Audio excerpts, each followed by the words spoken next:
What's up, everyone? Welcome to another week of What You're Missing. So it's been a little bit since you've seen me, probably a couple weeks. Last week, I'm not going to go 2 weeks back because I never would have gotten to bed tonight and the video would have been like an hour long because there's been all kinds of news. So hopefully you followed what was going on at Gamescom. You followed what was going on at PAX. That was, I think, this last week. And I got to say that, again, usually what I do here is I don't pick out like some of the highlights that everyone else thinks are highlights from the news for the previous week. I pick out the things that I find interesting and worth talking about, and or perhaps even worth talking about more than just what is out there. So I'm going to jump right into it and say that one of the I'm going to put a bunch of links down in the description, and I want you to go and check them out. Primarily, there's one that sort of details a lot of the ones that a lot of the little sub stories or stories of their own on their own right, I guess. But yeah, this one kind of highlights how last week was really a tumultuous week for the video game industry in as far as online harassment and the treatment of women is concerned. And so I'm going to talk a little bit about that, probably more than a little bit, because it's been on my mind lately, and I think that more people need to talk about it. So there is a woman called Anita Sarkeesian, I think is how it's pronounced, unless it's, yeah, I'm just going to say Sarkeesian. Anyway, this young lady made a video called Troops versus Women in Video Games, and there are a couple, there are two, and they're like 30 minutes each, give or take, and they discuss women as background decoration in video games and how they're used as objects and playthings and just something to create in like the environment within the game and to sort of tell us a certain sub story, but very little other than that. And she uses a huge list of games in her videos to prove what she's saying. And so I just recently discovered that right as I was doing research for this, and I haven't sat down and watched an hour worth of those videos. I watched a few minutes scattered throughout, and I think they're very important. And I think that it's definitely worth your time. I'm definitely going to go back and watch this, both of those videos tomorrow. And it's what she talks about in those videos themselves is extremely disturbing and very true, come to think of it. And where that sort of where the domino effect leads after she posted these videos is just a metric ton of vitriol and online hatred that if anybody tweets supporting comments or agrees with her or anywhere online, you know, shows support for these videos or shows support for her and what she's saying and the things that she's suggesting that the video game industry needs to change, they too then see the same, well, not the same level, but a similar level of anger and hatred directed towards them.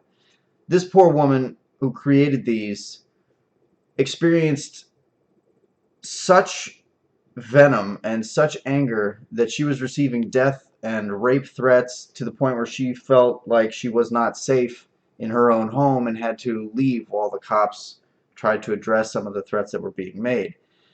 And I just want to say that, I mean, last week, this isn't gaming news, but last week there was this ties in, I guess, a little bit, but I'll get to that in a second. But so I think that this is unacceptable. And you should think that this is unacceptable too. Whether you agree with what she's saying or not, and you really should. And if you need to go through like further mental exercises to try to figure out whether you do or you don't agree with her, think about if it was your gender, that most of the AAA games that you play they all force you to play a woman, or at least a member of the opposite sex. And every time you experience your own sex in these games, it's a completely over-sexualized and brutally dealt with thing, right? And you're just an incidental part of, you're not even part of the story, you're just a part of the backdrop. And like if you were a man, as an example, right? That you're forced to play as women, and everywhere you go in these games, people are either raping men, killing men, and glorifying their death, or you're seeing men being used as sex slaves, as strippers, or anything else, right? Just stop and think about that for a second. That if where you go to free yourself from the horrible terrors of real life, that this is what you have to deal with. That this is the world that everyone is saying that you need to live in, where all of that's going on. And every woman in the game gets to take advantage of you or treat you in a very certain way or treat your life as, or the life of others of your sex as something that can be just thrown away or taken, right? And that that's okay, or that that's an easy way to develop an environment for you to have to play in.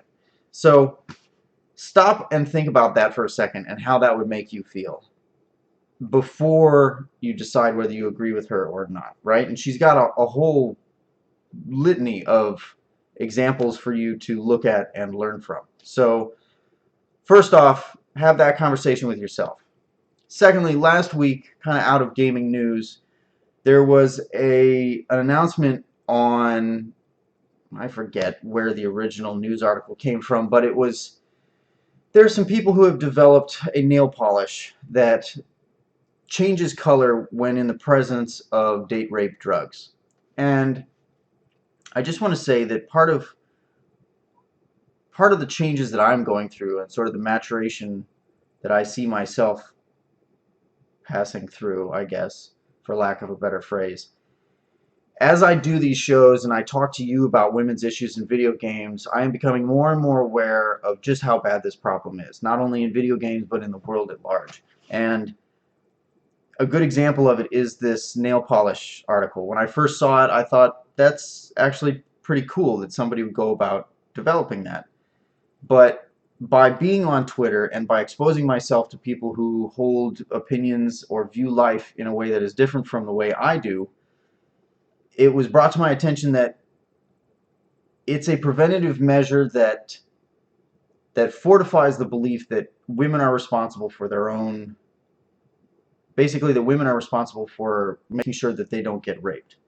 That it gives more credence to that philosophy, and that is a terrible philosophy at every level, right?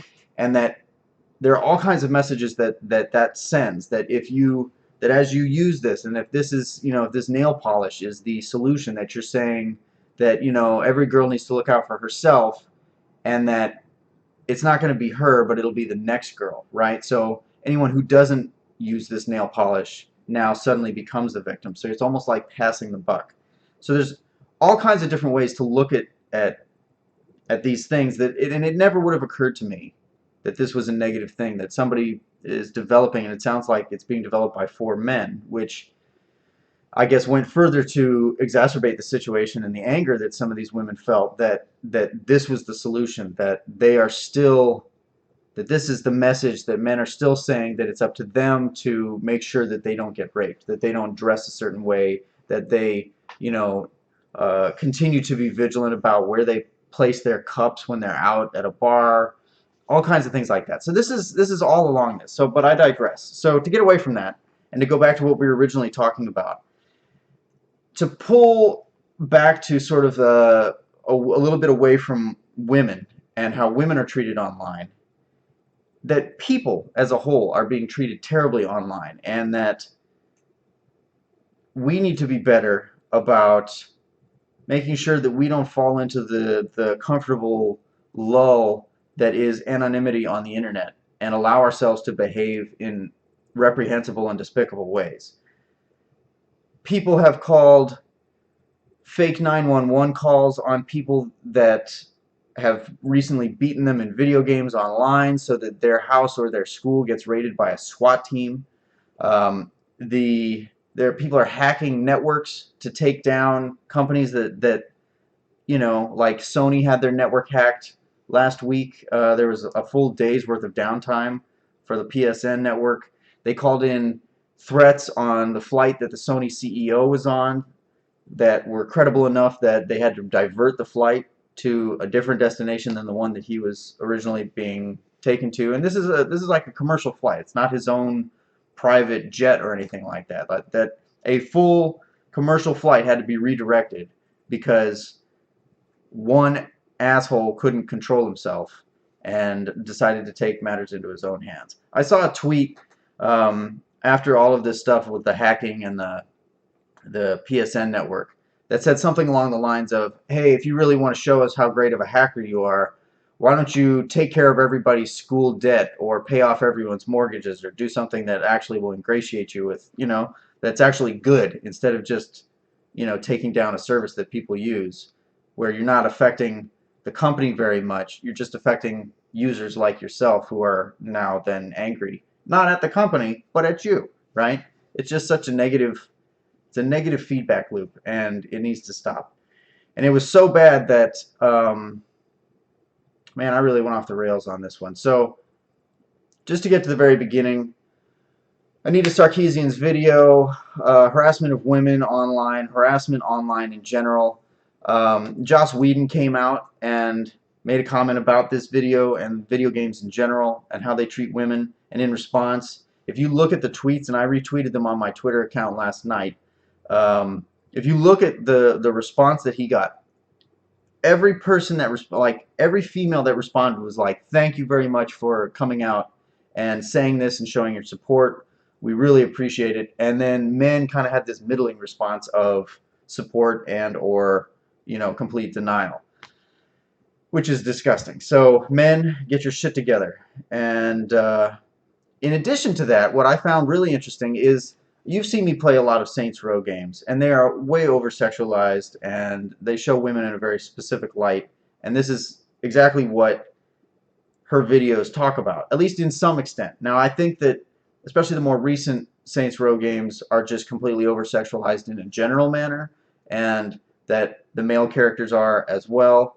And like when you go into a sex club, usually it's men who are in the most compromising situations. But regardless, and be that as it may, the developer of Saints Row came out and actually said that they agree with Sarkeesian's video, and that said that she was right, and that a lot of what she said actually was true, and that they are working to rectify that within their own games. And hopefully other developers will take the same ownership and responsibility for their games. Now, do I think that the next Saints Row game is going to be, a flower-picking romp in the park with no, over-sexualization of men or women? No.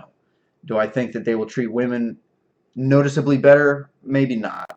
I don't know. I would be surprised if they did, just by the nature of their games. But at least they're coming out and saying, yes, you know what, this is a problem, and we're going to do our part, or at least we're going to try to do our part in fixing it. Maybe it's not going to be immediate. Maybe it's not going to, take shape in the way that you and I could imagine it now. I don't know. Maybe it will.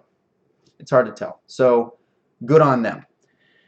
Anyway, lastly, the International Game Developers Association last week was so tumultuous that this association, the IGDA, had to come out, or they didn't have to, but I guess they felt it necessary to come out and make a statement like decrying all of this despicable behavior. So really, can we stop for ever? Really?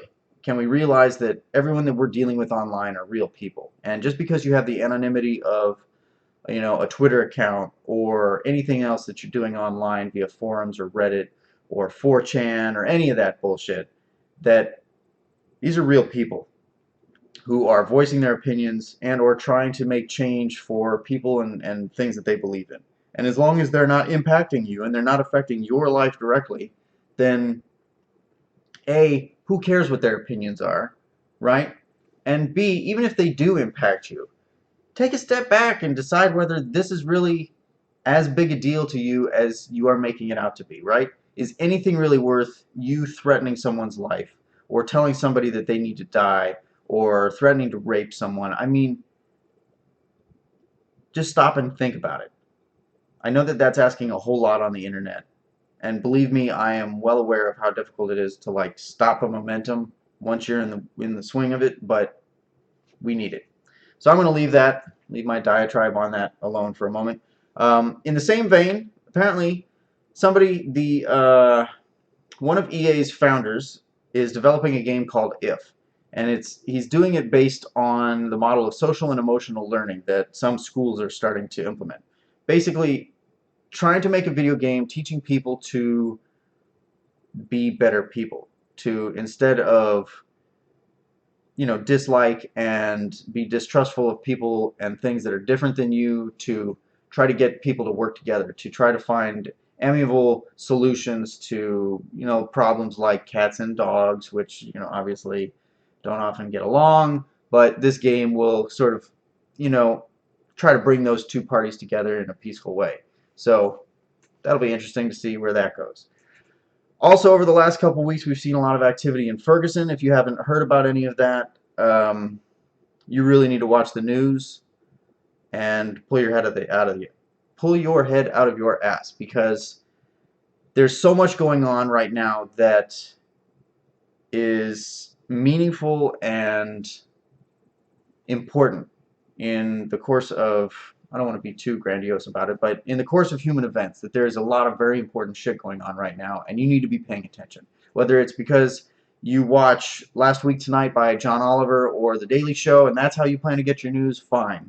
But watch something, read something, be a part of the world that you live in so that you are at least aware of what's happening.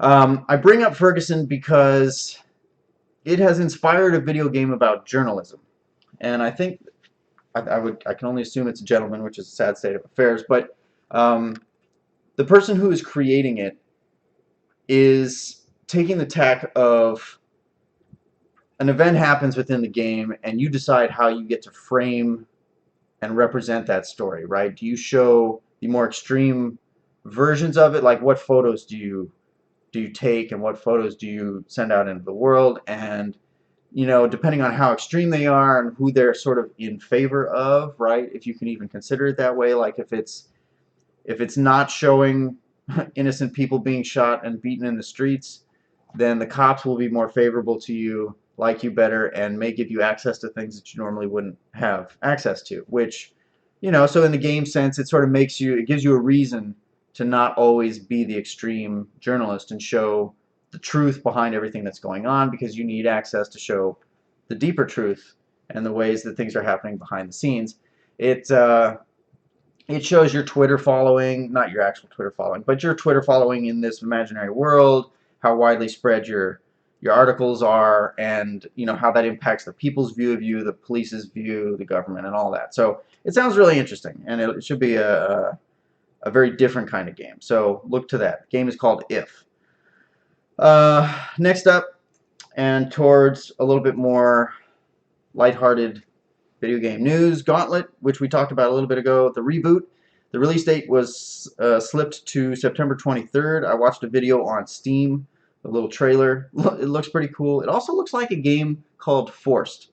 So, like, although Forced doesn't have the competition for gold and experience that Gauntlet seems to, and it sounds like they've clung to that aspect of the gameplay, which is kind of interesting and cool. But it also means that I probably won't be able to go back and play that with my sister, because it just won't work. So, last week or the week before, definitely wasn't last week, I guess, but one of the last episodes that we had here, we talked a little bit about how Twitch was being bought by Google. It turns out that deal fell through. And from what I can tell, it fell through as a result of probably a number of things, but the one that Google is saying was the main reason was antitrust concerns. And the fact that they've got YouTube, and YouTube is a live game streaming platform. I don't know. I've never been exposed to an ability to live stream on YouTube, but apparently it is. And there's some concern that if they bought Twitch, they would own far too much of the market. Now, I sort of feel like anyone who buys Twitch is going to own way too much of the market, because as of a year ago, Twitch had 95% of the live game streaming market. 95%. Think about that. 95% of the entire live game streaming market. So that's really mind-boggling if you know anything about marketing and market share and companies and that sort of thing. But anyway, so it sounds like Amazon actually has come through and bought them, which I think is good. $970 million, so almost a cool billion. Again, good. That's good for Twitch, and it'll be interesting to see what Amazon does with that. Based on what they've been doing with Amazon Prime, I think that it should be good. So we'll see.